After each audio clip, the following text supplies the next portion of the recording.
नमस्कार और welcome to world affairs. मैं हूं प्रशांत धवन। नाउ यहाँ पे आप देखोगे एक बहुत ही सुंदर फोटो है of Bagram airbase of Afghanistan.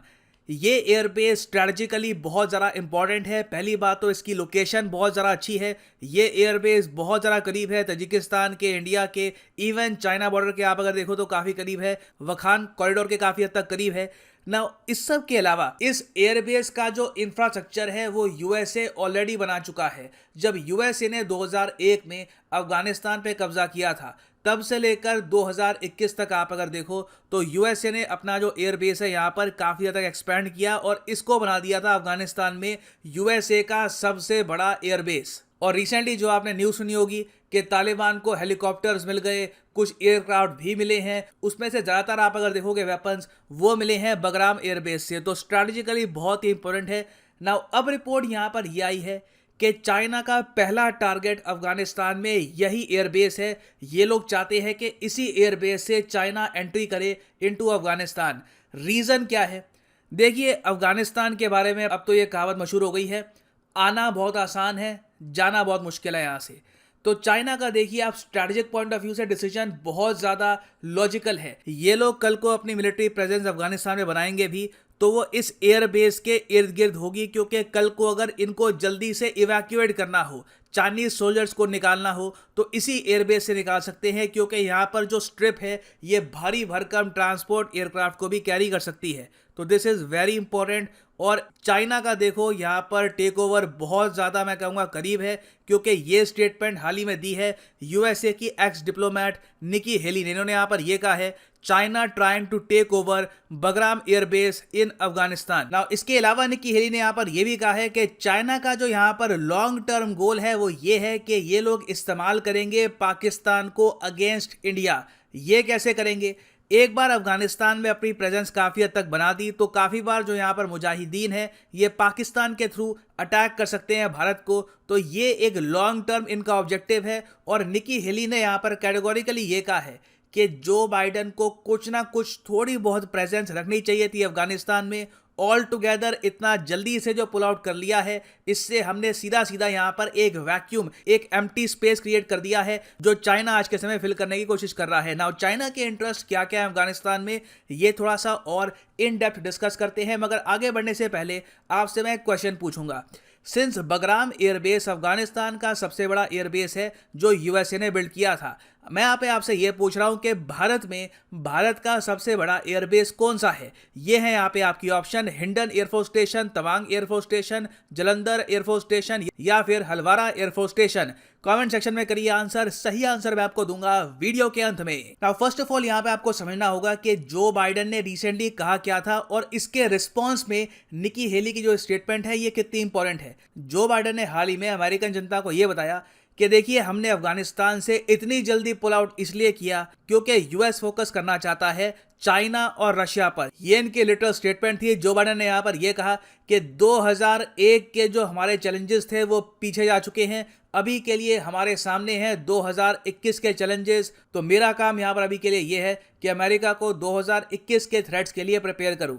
Now इस स्टेटमेंट में फंडामेंटल प्रॉब्लम यहाँ पर यह आती है कि जब आप चाइना को कंपेयर करते हो रशिया के साथ एज अमेरिकाज थ्रेट, तब आप ऑलमोस्ट दोनों कंट्रीज को एक दूसरे की तरफ पुश कर रहे हो, आप एक अलायंस खुद ही क्रिएट कर रहे हो।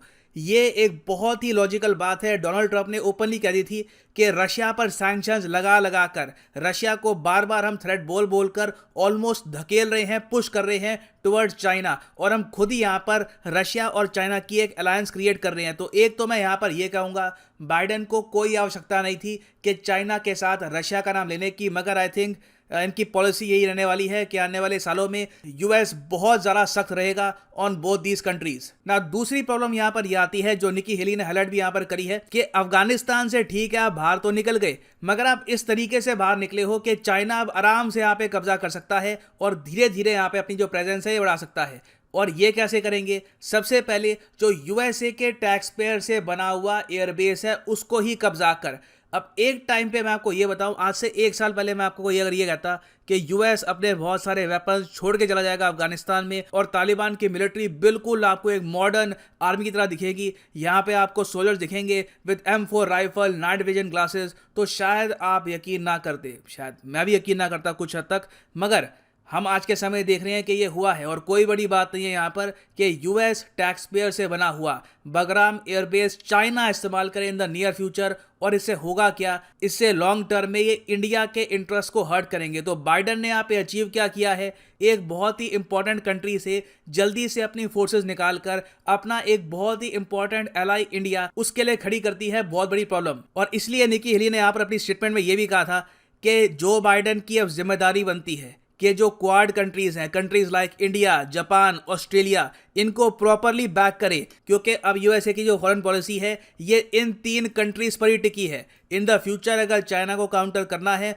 तो वहां पे इंडिया जापान की कोऑपरेशन ये होगी सबसे ज़्यादा इंपॉर्टेंट। तो बाइडन को सबसे पहले एश्योर करना होगा अब इन 3 कंट्रीज को कि यूएस हमेशा इनको बैक करेगा इन एनी मिलिट्री एंगेजमेंट। ना यहाँ पर आप एक क्वेश्चन पूछेंगे कि निकी हेली आज के समय यूएस गवर्नमेंट में तो है नहीं, ना बाइडन सरकार में ये काम कर रही है, एक टाइम पर ये यूएसए की डिप्लोमेट थी टू यूनाइटेड नेशंस। तो इनकी स्टेटमेंट मैटर करती है? तो मैं कहूँगा हाँ, बिल्कुल मैटर करती है। कुछ ही साल पहले she was in a very important position. काफ़ी बार इन्होंने इंडिया को भी विजिट किया है ऑन बिहाफ ऑफ यूएस। यहाँ पे आप देख पाओगे निकी हेली और पीएम मोदी यहाँ पर मिल रहे हैं। और आज भी आप अगर देखो तो यूएस फॉरेन पॉलिसी में एक बहुत ही इंपॉर्टेंट आवाज़ होती है निकी हेली की।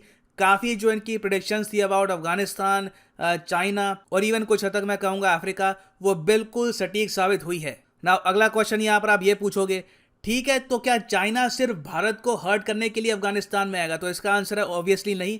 इंडिया को चोट पहुंचाना, इंडिया को नुकसान पहुंचाना, इंडिया को उलझा कर रखना एक बोनस पॉइंट ही है। चाइना का मेन इंटरेस्ट यहाँ पर है ईटीआईएम को कंट्रोल में रखना, क्योंकि पॉसिबिलिटी अभी के लिए ये है कि इस्लामिक स्टेट खुरासान, जिसने हाल ही में काबुल एयरपोर्ट के बाहर बॉम्ब ब्लास्ट किए थे, ये यहाँ पर ईटीआईएम के साथ काम कर सकते हैं। ईटीआईएम क्या होता है? ये है ईस्ट तुर्किस्तान इस्लामिक मूवमेंट।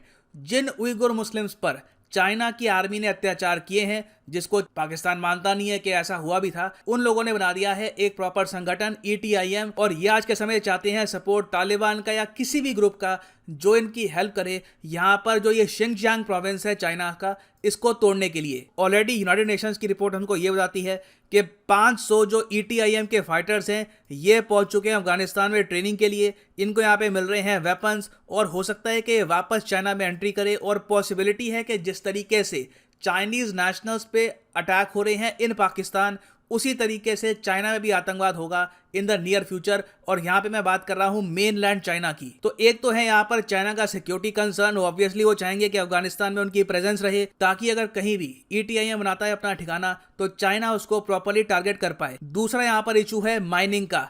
बताया जाता है कि अफगानिस्तान में $1 ट्रिलियन वर्थ मिनरल्स मौजूद है, जिसमें आपको मिलेगा आयरन, लेड, लिथियम से आपको पता होगा आपके फ़ोन की बैटरी बनती है। उसके अलावा कोबाल्ट, कॉपर की माइनिंग एक्चुअली चाइना ने शुरू भी करी थी अफगानिस्तान में 2010 में, मगर वो पूरा जो प्रोजेक्ट था एक बहुत बड़ा फेलियर साबित हुआ। वो माइन आज के समय बिल्कुल खाली पड़ी हुई है।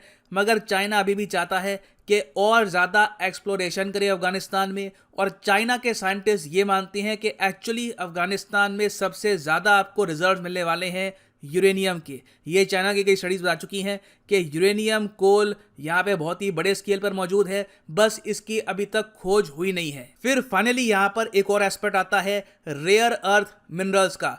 चाइना ये भी मानता है कि रेयर अर्थ मिनरल्स भी अफगानिस्तान में है। तो एक्चुअली चाइना के पास बहुत सारे रीजंस हैं यहाँ पर पावर वैक्यूम को फिल करने के, और तालिबान के साथ कोऑपरेशन करके धीरे धीरे अपनी जो मिलिट्री है ये अफगानिस्तान में भेजने के। और देखो जिस तरीके से यूएसए ने एंट्री करी थी अफगानिस्तान में और चाइना एंट्री करेगा कंप्लीटली डिफरेंट है। यूएसए ने तालिबान को हराकर करी थी एंट्री, चाइना यहाँ पर तालिबान के कोऑपरेशन के साथ उनसे हाथ मिलाकर, उनसे आप कह सकते हैं प्रॉफिट शेयरिंग करके धीरे धीरे एंट्री कर रहा है इन अफगानिस्तान। ना यहाँ पर देखना ये होगा कि एक बार चाइना की प्रेजेंस अफगानिस्तान में बहुत ज़्यादा बिल्ड हो गई तो उसके रिस्पॉन्स में यूएस क्या करेगा, that will be very interesting to see. खैर वापस आते हैं अपने क्वेश्चन पे, which of the following is India's largest air force base? तो सही उत्तर यहाँ पे है option A is the right answer. Hindon air force station जो आपको मिलेगा उत्तर प्रदेश में, ये है भारत का सबसे बड़ा एयरफोर्स स्टेशन। ना सिर्फ भारत का, एक्चुअली आप जान के हैरान होंगे, ये है एशिया का सबसे बड़ा एयरफोर्स स्टेशन। तो this is very important for exam perspective, इसको याद रखना। और फाइनली यहाँ पर मैं ये भी ऐड कर दूं कि अनअकैडमी का यूपीएससी कोर्स अवेलेबल है। अगर आप चाहते हैं कि लाइफ में एक बार प्रॉपरली आप अटेम्प्ट दें यूपीएससी के लिए, तो ये कोर्स आपको प्रॉपरली प्रिपेयर करेगा, क्योंकि इस कोर्स के अंदर आप यूपीएससी प्रीलिम्स, मेंस और अपने ऑप्शनल तीनों की ही प्रॉपरली तैयारी आप कर पाएंगे। सिंपली कमेंट सेक्शन में जो पिंड कमेंट है वहां पे जाओ, क्लिक करो उस लिंक पर और यहाँ पे आपके सामने खुलेगा ये पेज और यहाँ पे आप चूज कर सकते हैं पिक ए प्लान और यहाँ पे जो ये कोर्स है ये आप कर सकते हैं परचेज। ना इस कोर्स के साथ आपको अनअकैडमी के नोट्स भी मिलेंगे और 24 मंथ कोर्स आपकी काफ़ी हेल्प कर सकता है। अगर आपके पास अभी टाइम है, आप 2 साल का टारगेट लेके चल रहे हैं कि 2 साल बाद एक प्रॉपर एक अटेम्प्ट दूंगा यूपीएससी का, तो you can buy the 24 month course as well. Code यहाँ पे डाल देना PD10 और प्राइसेस जो है इस कोर्स के और ज़रा कम हो जाएंगे। So use the code PD10 and save your hard earn money. So इसी नोट के साथ ये है यहाँ पर वीडियो का अंत। Thank you for listening and as always God bless you all.